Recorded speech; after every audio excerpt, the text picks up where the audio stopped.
Presidente, nosotros vamos a votar afirmativamente de este proyecto de ley, de esta ley. Así lo manifestamos ya en la ponencia. No presentamos ninguna enmienda, como ya habíamos señalado en alguno de los tiempos del trámite parlamentario, por respeto a lo que era una iniciativa del Parlamento Vasco. Es una iniciativa que además tuvo la mala fortuna de verse interrumpida en su tramitación por la suspensión de las Cortes o la disolución de las Cortes Generales en un determinado momento, pero que, como decíamos, venía avalado por el trabajo de la Asociación de Víctimas del Amianto de Euskadi, de Asviamie, y por la labor de los grupos parlamentarios del Parlamento Vasco, que de forma cuasi unánime habían decidido dar su aval y mejorar también el proyecto de ley que finalmente llegó aquí como iniciativa del propio Parlamento. Es por eso que, como digo, vamos a votar a favor. Consideramos una buena noticia que por fin este fondo de compensación a las víctimas del amianto tome forma y cuerpo en esta realidad, pero, y aunque no sea en modo alguno una crítica a ninguno de los presentes, sí que creo que nos tiene que invocar una reflexión. Es decir, en el Estado francés, antes se ha mencionado la fecha de prohibición del amianto en el Estado francés en comparación con la del Estado español, 15 años de diferencia, más o menos esa fue la distancia temporal que existió entre el inicio del desamiantado, de la retirada del amianto por parte del Estado francés con respecto al Estado español, y no porque en el Estado español no existieran advertencias, no existieran evidencias, no existieran exigencias por parte de la sociedad civil o de partes de afectados de la sociedad civil que pedían que se empezara ya con esa labor de desamiantado en las diferentes infraestructuras y realidades constructivas que existen a lo largo y ancho de la geografía del Estado español. Por tanto,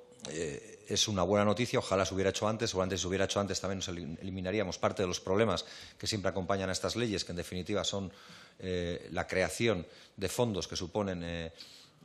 ingresos o suponen partidas económicas que tienen que derivarse a una u otra cuestión. Seguramente sería menor la cantidad que haya que destinar si se hubiera procedido antes a esas labores de retirada de un material tóxico y tan mortífero como el del propio amianto. Pero, en cualquier caso, como digo, no era una crítica a ninguno de los presentes, sino una reflexión general para que en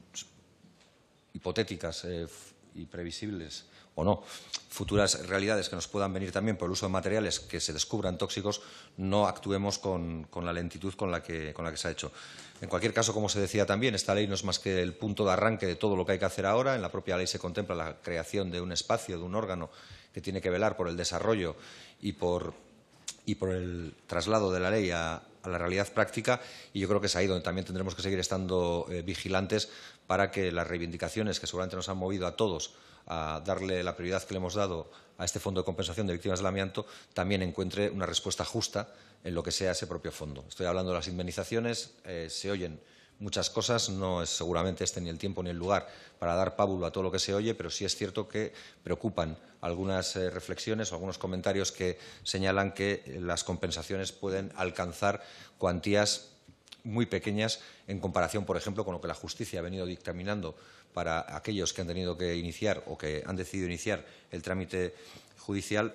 u otras. Por tanto, creemos que hay un elemento que también va a merecer nuestra atención para que esas indemnizaciones sean justas y sean indemnizaciones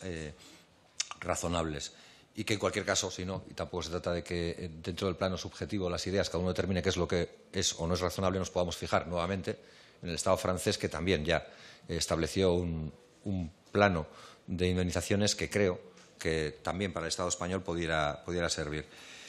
Creemos también que las enmiendas que se presentan y que se nos han pasado en relación con los causavientes mejoran lo que podía ser la literalidad del texto, porque elimina esa duda que podía generarse en torno a quiénes podían ser beneficiarios de esas ayudas o no. Creemos que lo que se aclare siempre será mejor para que no esté sujeto a la interpretación de nadie o a las limitaciones presupuestarias que nadie pueda aducir para dejar fuera o no a más gente. Y termino con una cuestión. Creemos que otro de los elementos que tenemos que resolver, que tiene que resolver ese órgano y seguramente para el que estaremos todos y todas pendientes, es el que tiene que ver con las exenciones fiscales. Es decir, yo creo que también es un elemento que incluso en la propia ponencia salió a colación, y es que